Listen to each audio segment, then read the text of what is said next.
Hi,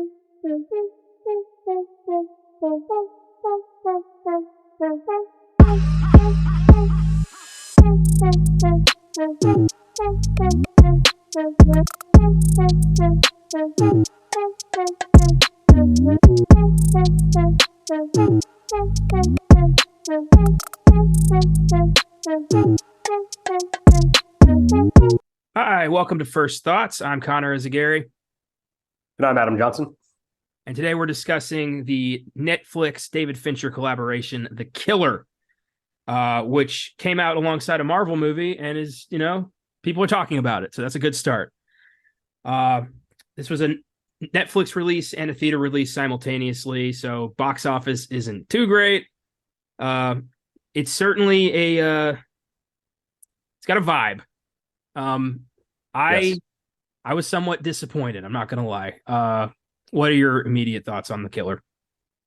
I liked it. I liked it quite a bit, but I would say, David Fincher is my favorite director. So, but I would say it's like not, in his top like 5 or 6. He doesn't have that many. I guess that's like a low bar, but I would say it's like minor Fincher. I really did enjoy it, and I was like very much up for it. It's so funny. I coach basketball, and I was talking to one of my players tonight. I grew up at the gym, and like, oh, what'd you do last night? I was like, oh, I went and saw a movie, and then what'd you see? The Killer, and I was like, yeah, it's actually on Netflix if you want to watch it. And she was like, wait, you like went to a movie theater to see a movie that's on Netflix? And I was like, yeah, I like this is my favorite director, and I really wanted to support it. And like I don't know, so like really enjoy going to the movies, and the Draft House is great, and I got some popcorn, and it was great. So I don't know. It also felt like a movie to see alone, right? I saw it alone. It's like it's about being alone and a lonely guy, and a guy who does his work. He's an obsessive who is like locked in on what he's. But it's also about like screwing up at times, and like how he is an unreliable narrator. So I really enjoyed it, but it's not Zodiac, it's not Social Network, it's not it's just not on that level. So but I did enjoy it. I love that like the next generation is so mystified that you would even bother going to see something you could watch at home. Yeah. She was like completely baffled, like a genuine look of like confusion on her face, and I was just like, nope, I know, I get it. Yeah, fine. Yeah. I saw this at the theater too. I went to a Alamo Draft House near me, my Draft House, Slaughter Lane. There's one other guy in the theater, and he was like in my row, like 6 seats next to me. And you buy your ticket ahead of time. You don't know who's going to be there. Right. You don't know where they're going to be. And it was an empty theater, and I felt like the encroacher because he got there first.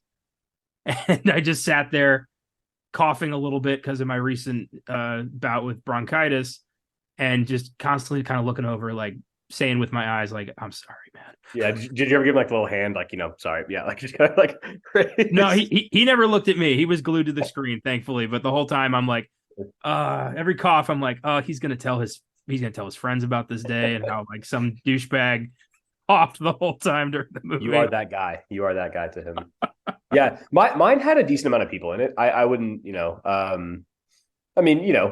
about 30. It was not like those Draft House theaters screening, they don't hold like tons of people because of the way that it's built, obviously, for people to serve and get food. But I would say there's probably about 30 people there. But yeah, there was one other like guy like by himself, like a few seats down from me, and it was kind of like one of those like, yeah, man, like we're here together, like supporting Fincher about an intense man. But yeah, it does have like almost like a Travis Bickle at the movies thing, where like you shouldn't see this with a date or like with your parents or a buddy. Like you gotta go see this like after work by yourself while you're pondering your existence and like where you are in life. And it's that kind of movie. It is. And I'm sure the weather was similar for you. You're just, an hour and a half north of me, but it was kind of like a little bit chilly, a little bit rainy afterwards. And the movie has a very kind of like chilly, rainy vibe, at least in a couple of the sections.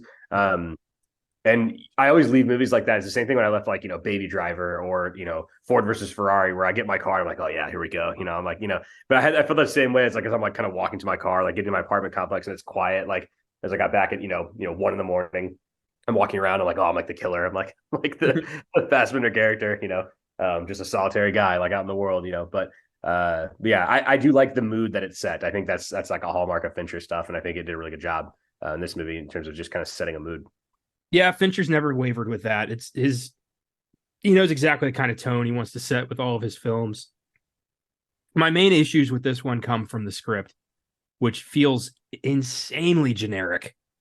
Like I've seen this kind of movie so many times, and it seemed almost kind of lazy at times. I felt it wasted Tilda Swinton completely, and I I didn't feel like I'd like it didn't feel like what was the point? Yeah. Like Yeah. this Yeah. guy can't.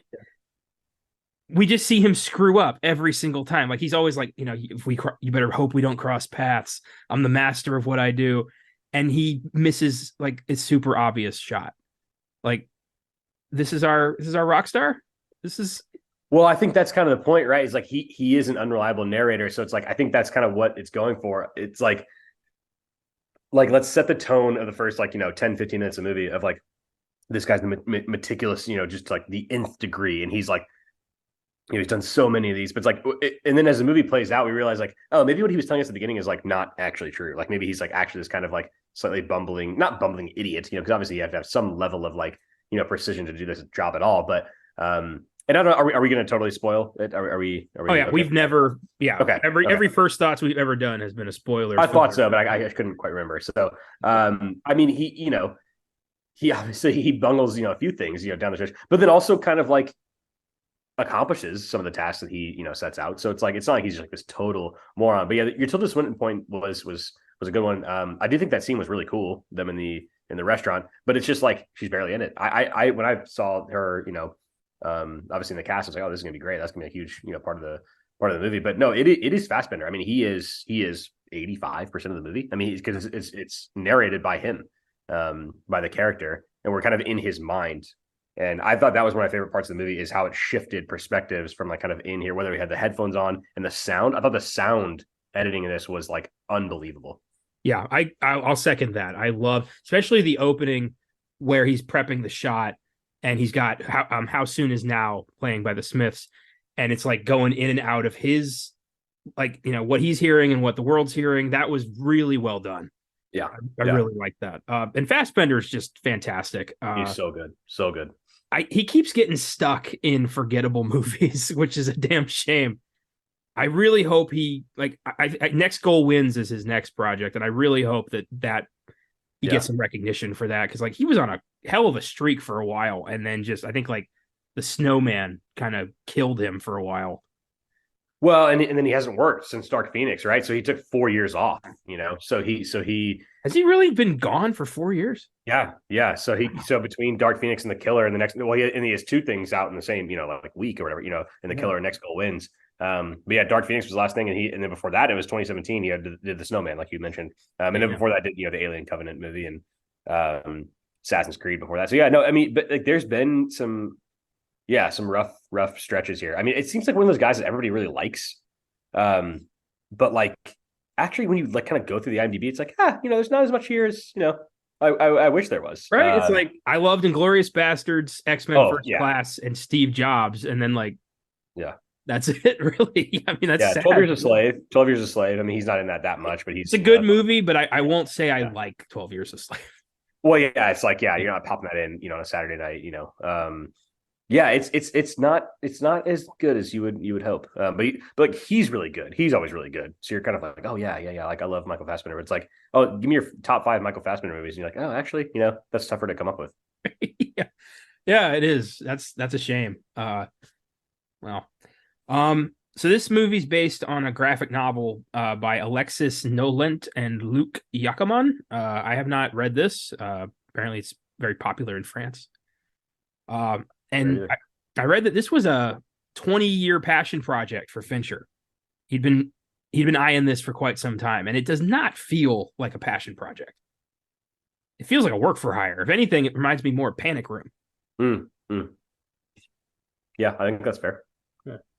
And that's a shame because, when it comes to Fincher, I have insanely high expectations because he's made some of the most incredible movies of all time. Yeah. And I really was, I went in expecting this to be like something on par with, Seven, which was the last time they collaborated, him and screenwriter Andrew Kevin Walker. But it's just, it doesn't have that. It doesn't have like the Fincher bleakness, the, the pessimism of the future. It's more of like a, things might work out kind of, like I like the scene where he confronts the client and is like, hey, don't you look for me, like, we better be cool or I'm coming back. It's like, after everything he's been through, why are you giving this guy a chance? Like, you don't give a millionaire an opportunity to hunt you down. Yeah, yeah. This didn't mesh with everything I've come to expect from these guys.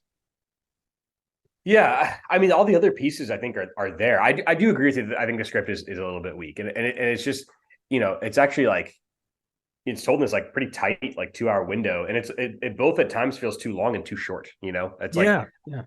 it's like, oh, they're actually like more on the bone here, and then at times I'm kind of like, well, I could have maybe done without that bit, or it's just, yeah, I was a little bit underwhelmed by that part of it, like the story itself. But like while I was like watching the movie, I was like really locked in the entire time. Like I because of the mood, because of Fassbender, because of like the narration part, like there was never a moment where I was like, okay, come on, what's going on here? But it more like when the movie ended, I kind of was like, oh, I guess that's the story, like that's where I think maybe some of the disappointment came in. I don't even know if disappointment's the right word for me. I know you're feeling that, but more, yeah, I guess like a slightly underwhelming would be the kind of like, oh, okay, at the end of the story. But like while I was watching it, I was really enthralled, like in the 2 hours. It really the ending, and kind of once I walked out, I was kind of like, oh, okay, that was, yeah, I like that a lot. But I liked really, elements of it. I mean, the score again, Trent Reznor and Atticus Ross, must be mentioned. I mean, it's just awesome from the opening credits on. I mean, they just really, it's like that is a match made in heaven at this point. It's like, Spielberg and Williams at this point. I love the collaboration they've done. I did really like all the prep work in the movie.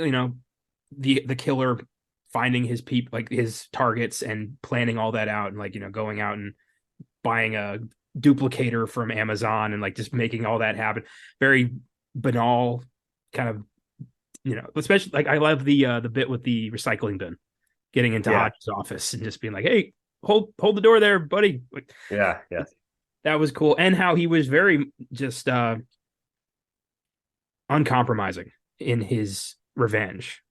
Yeah. Even though like she wasn't, I mean, they attacked her, but I think if they'd like killed her, it would have felt a little bit more justified. I don't know. What do you think?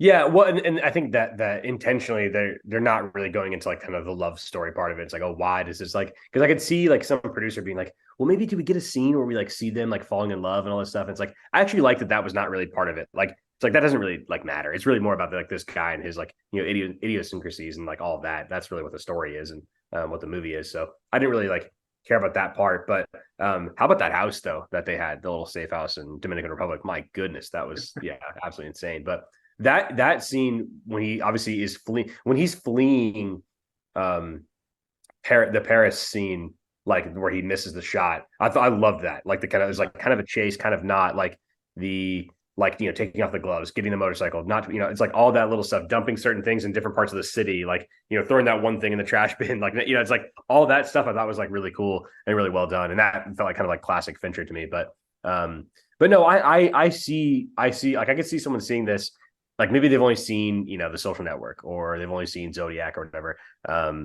And they see this and they're like, oh, okay, like this is kind of the same guy. Like, I guess it does feel like a Fincher movie to me, just because of the mood and the atmosphere and the tone, and like some of the shots, and like it's really kind of classic Fincher. But yeah, there is just like there is a slight piece missing, and it's hard for me to kind of pinpoint exactly what it is. I think, and this is just a personal thing, I don't really like when characters don't have names and they're just kind of like the killer, or like the target, or the client. Yeah. And that, I don't know if that's just like me as a writer. It speaks like it seems lazy to me. Like you're trying to be edgy. Like, look at me, I don't even have names for my characters. Like, yeah, and he doesn't have a name in this movie.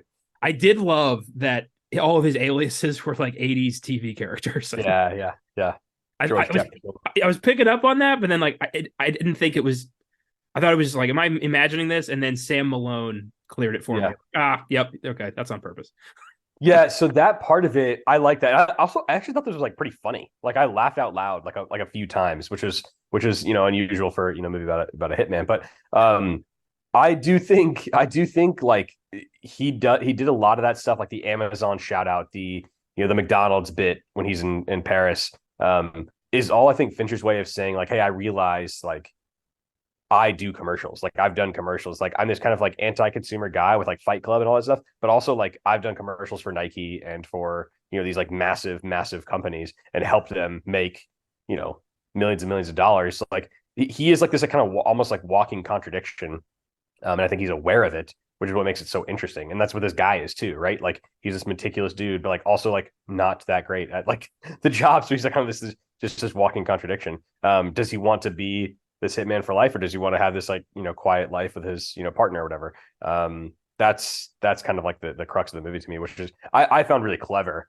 But I can see some people who like maybe aren't as familiar with his stuff being like, what, like why is there like a random kind of like Amazon bit here? But I laughed. I thought it was good, and like like him going to the locker, like in that like little hall or whatever, and it's like that's just I thought that was really cleverly done. I do like the idea that like the killer represents Fincher, because if you look at like the way he's constructed as this like expert who has all of these confirmed kills, he's like the best at his job, and then he fumbles the ball, and he's like, "This is new. I don't know what to do here." It's almost like Fincher's like I'm trying to think of like a movie he could consider a failure. Yeah, yeah.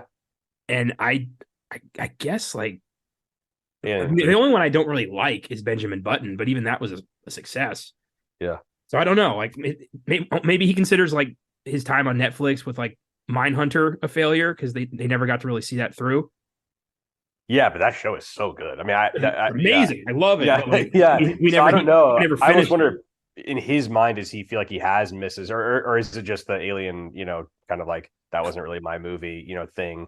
That may be the only one he really considers in his own mind, I don't know. But yeah, he is this like just super meticulous guy. I mean, famously, makes people do, 100 takes of things. And, so it does feel like there's a little bit of him in this character, even though it was, based off of source material. I didn't know it was a graphic novel. I hadn't looked into that part about it, but yeah, I mean, what are some other things you liked or disliked? I mean, is there kind of like things you can kind of pinpoint? It's like, okay, that was the piece where I kind of like, bumped against, like where I didn't really love that much.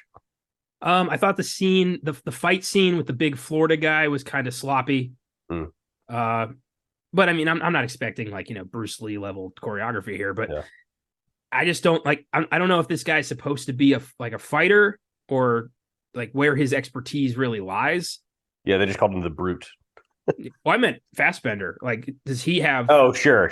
Fighting skill, and like, how did he not plan for? I mean, he just kind of lets the guy sneak up on him. I don't know. Well, I think it's just another example of him, like, it seems like he should be good at this, but he's actually not that great at this.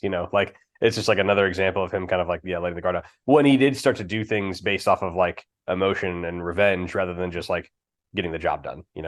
Well, for hinted at throughout the whole movie that he's really like not as amazing as he claims to be. I wish that the film had leaned into that more and had him kind of open up over time and realize like, holy shit, I'm bad at this. Yeah. Like I wish I should retire. Yeah. Yeah. Like had a moment of like, damn, have I lost my touch or did I ever have it at all? Yeah. But the character's not layered enough to have that kind of revelation. He's just kind of like, dead. Don't look for me. And then he's retired. Yeah. Yeah.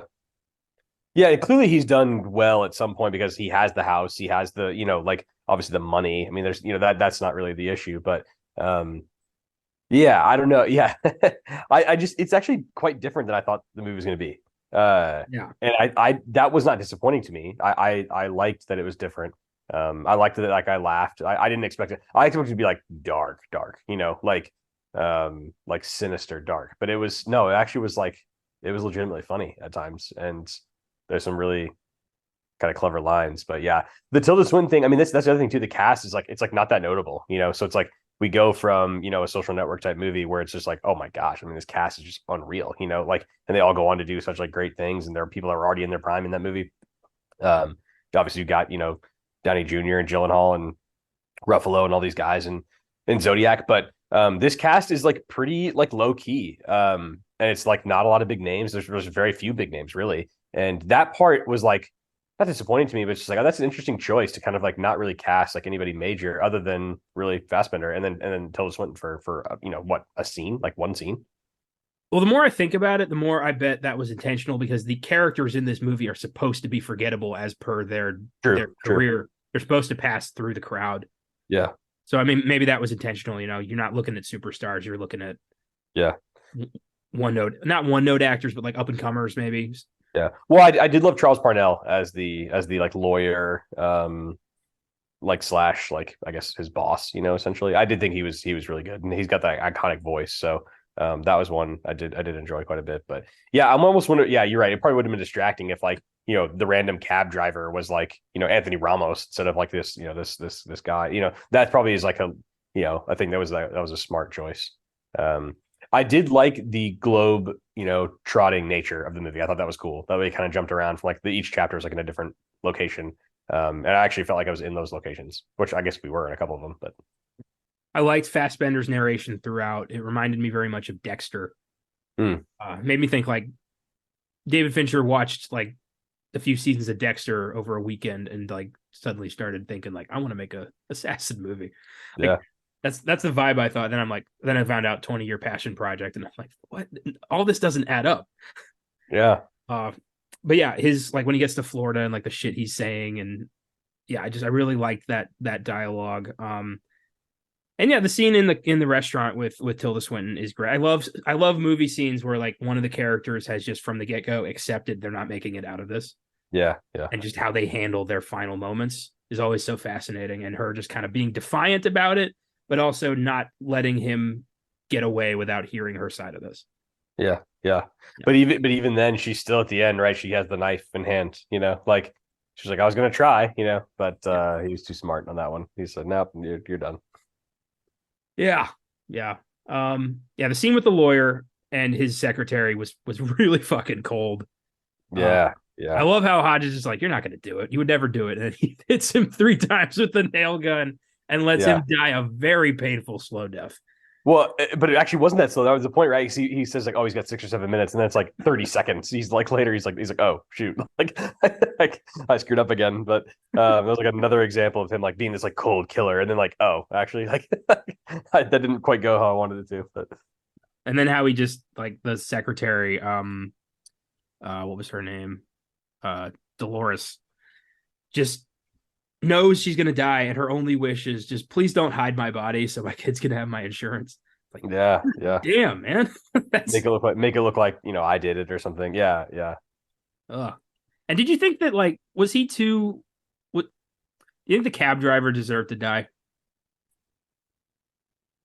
No, but at that point, I mean, he wasn't covered, didn't have his face covered or anything. It's like he's basically protecting himself at that point. Like that guy now knows what he looks like. He's asked him so many questions. He knows he's involved in some way. Like he knows that's that guy's house now, So I think in his mind, he's like, I have no real choice here. So yeah, but he gives the client at the end a choice, and it's not like that guy couldn't immediately find out where he lives. True. Yeah, I don't know. Yeah, that's a tricky one. I guess maybe at that point he was still in just full on revenge mode because he's still in right like the place where it happened, and he's like, yeah, it's like fresh in his mind. Whereas later he's like maybe realize like this is kind of like this endless cycle. Like if I just kind of keep chasing this, I'm always just never gonna be satisfied with who's dead or who's not. So I don't know. Yeah, I might have to watch this again. Maybe I just didn't fully. I'm going to. I'm going to pretty soon. I think. Yeah, just at home. If this gets any kind of award attention, I will give it a second glance. Just cause. I bet it will for some of the production stuff. I mean, I like score and sound design. What have they changed the category to? It's just like they combined sound mixing and sound editing. Now it's just best sound again. So yeah, I think it certainly could be up for something like that. So yeah, some of the technical categories, cinematography maybe. Yep. Yeah, it looks amazing. I love the opening credits. I mean, that's a master. That's the thing that he's great at. But I did really like the opening credits. I thought it was too soon. It was too fast. It was weird that there was no scene before. Yeah. So you don't usually get opening credits that fast in the movie. Yeah. No, I agree with that, but I did like what they actually were. I mean, I thought it was cool. It kind of harkened back to the Girl with Dragon Tattoo, vibes. That's true. This is a petty nitpick, but there's already a really, really great movie called The Killer. And that kind of bugs me. Like you can come up, like I wish people would come up with different titles when there's already a very notable film with that title. Yeah, well, how about which I saw the trailer for the John Woo movie, Silent Night. Wasn't Yeah, there maybe last year called Silent Night? there's been a few Silent Nights. There The was David Harbour that Silent was Night, that like was Violent Night, so that's a a little different. Violent Night. Yeah, Okay, okay. but I was like, are we serious? Like just last year? they did remake Silent Night, Deadly Night, and that was called Silent Night. Oh, okay, And okay. then there was some like erotic thriller last year called Silent Night. So that's part of the problem. And ironically, The Killer, the really good one, is a John Woo movie. Oh, there you go. I've never seen it. It's badass. It's Chow Yun Fat and Tony Leung taking on the triads. Kick ass. Okay. Hey. And he's a like kind of a nameless assassin who's having a realization about himself. So I think there was some inspiration in that killer. Yes, it certainly sounds like it. Yeah. Excuse me. Anything else you want to shout out about this movie? Not really. I know. I mean, we talked about doing this, and I'm really glad we are because I mean, I think any Fincher movie deserves this. But it's actually like like you said, it's like pretty like straightforward and like not that complex of a story. I mean, the style is great. I really do think Fassbender is awesome. Like I would recommend it for that alone. It's just like, oh yeah, this guy is so good. Like you kind of forget because he hasn't been in much lately. But and I think if you are a fan of David Fincher, you will like big aspects of this, like score, sound. We talked about that stuff already. It's certainly worth it. But I just would maybe temper expectations just a tad. Yeah, yeah, and that is a shame, especially with these auteurs, still working. Like I'm hoping that like Ridley Scott still has it for Napoleon. I mean, we certainly saw that Scorsese still got it with Killers of the Flower Moon. Definitely. And I'm not saying like they're going to lose it. It's just with these guys who've had monumental careers and delivered incredible films, my expectations are going to be even subconsciously a lot higher. Yeah. And I'll never know if like, is the film really not that great, or is it just me projecting too much into it? And I think it'll take a couple viewings for me to really like kind of make that decision on The Killer. Yeah, I think so too. I mean, certainly the first time I saw Zodiac, I was like, oh man, that was really cool. Like I really liked that world and that vibe and all that stuff, but it wasn't my favorite movie the first time I watched it, but I think it might now be, So it's like that's that took 5-6 viewings, and now it's been a lot more than that. But before I really thought that, it's like, man, like you kind of reconsider it, like, okay, actually he's doing something there that I didn't catch the first time, or that's that aspect of it is really interesting. And this may have some of that too. Upon further viewing, you might kind of gain a different appreciation for it. And I think if you watch it more as a kind of like commentary on like some of the consumerism stuff, and the like I said, the shouting out of the McDonald's and Amazon and places like that, and more of like a comedic tone, it might make more sense. But we'll see. Yeah, there's always that. Yeah, for sure. It is cool. I don't love that, like, obviously, like, anyone can just watch this on Netflix, like, rather than going to the movies. I think that's really cool to be able to support movies, but it's also like I can watch this tomorrow if I wanted to. Like, that's kind of nice. And I can recommend it to someone and they can watch it tonight if they wanted to, that is pretty cool. Yeah, I do like that convenience. I mean, part of me thinks that it's kind of cheapened the whole movie watching experience, but also I do love having access to so much. Yeah. But it does feel like, well, when I'm done with this, I can watch that, and I can watch this, and I can watch that. And it's like, am I really letting any of this shit breathe? Yeah. Or am I just consuming as much as possible? Yeah. No, I know what you mean. Got to pace myself almost just to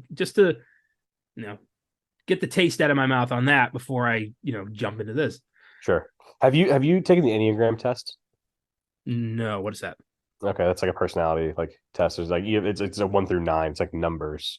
And I always wonder what Fincher is, because mine is 7, which is the enthusiast. And yeah, I wonder what it's like. I'll read it real quick, but yeah, I'd also be curious what yours is. Yeah, I'd love to. Yeah, I'll take that. I'd love to see what that is. So we also got one on the Marvels coming out this same day. So double feature if you all want to listen to that too. It's a big one. Caleb and I bitched about Marvel for about an hour and a half.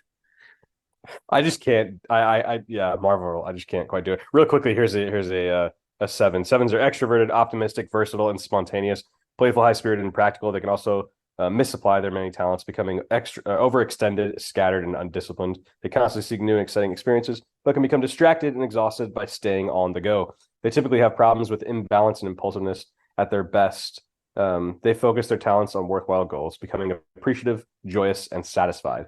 And that's not like exactly how I am. I mean, I wouldn't call myself like totally spontaneous or always optimistic, but I do have and you've told me, Austin and I both kind of have that.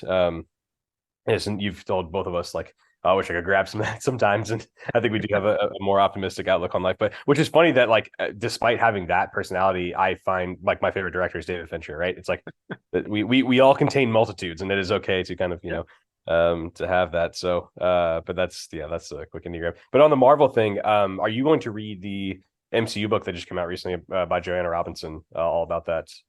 Thomas, have you heard about this? No, I have not. Okay. Joanna Robinson's one of my favorites, kind of ringer podcasters. She does a lot of good stuff, and she's total like, I don't know. She's just really, really, really sharp. But yeah, she wrote this book that's like an all-encompassing like kind of history of Marvel and like how we got from Iron Man to kind of like the domination of Endgame and some of that stuff. And they got a lot of people to talk. So I just bought it the other day, and I'm not like a big Marvel guy, but I think I always find that stuff fascinating, like the kind of behind the scenes of how this happens. Yeah. But yeah, I'm sure it'll be worth your time because you're a bigger fan than I am. Interesting, but I don't think the time is right. I think I'd like to see phase 5 through to the end before something like that is written, because I think there's still a lot more story to tell, especially since that lately it's been fucking hectic behind the scenes and having to restructure and recast and deal with lawsuits and charges filed and long-term projects that might not ever see the light of day despite being announced like 10 years ago. Yeah, so she talked about that on an interview I listened to with her, and she was like, yeah, I mean, look, like as we were kind of going to, the publisher, it's like, I mean, things were changing at Marvel. It's like when we first pitched this was like, oh man, how did this like this the most dominant thing in the world? How did it get there? And it was for a time. And she was like, the tone did shift a little bit to like, is this sustainable? Like, how do we, and there are, I think in the back half of the book, some stories and some of the more recent stuff. And that for that part I'm excited. But yeah, I'm sure it's like, it's hard to maybe call it all encompassing until there's more done. But apparently it's quite good. So looking forward to reading it. Yeah, let me know how it is. If it's worth it, I might give it a shot. Yeah, I will. This week we have 3 major releases. We have The Hunger Games, The Ballads of Songbirds and Snakes, which I seem to be the only one on Earth willing to go check out. No one else cares anymore. I'm not. I do. I am possibly if it's in the next few days, might want to do a Next Goal Wins one, because I definitely want to see that. Next Goal Wins as well. I am just finished. I'm just in the middle of season 3 of Ted Lasso, so football has been on the brain lately. Okay. And I think it'll be a good way to kind of unleash my thoughts on all of this with the Next Goal Wins episode. So definitely, that might happen. Okay, cool.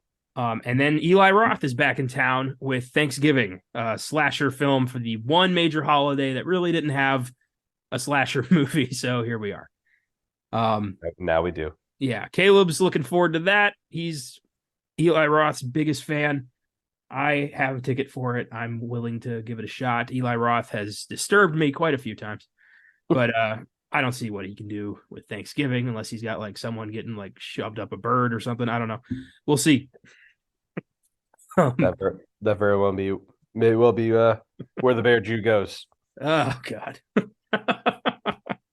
Maybe. Well, check out The Killer on Netflix if you don't want to pay for a movie ticket. But it's worth it. It's a decent watch. It's an interesting movie. It's not one of Fincher's best, but to be fair, his best are pretty fucking hard to top. Yeah, that's a very high bar. Yeah. Yeah. Thanks for listening. Take it easy and keep watching movies.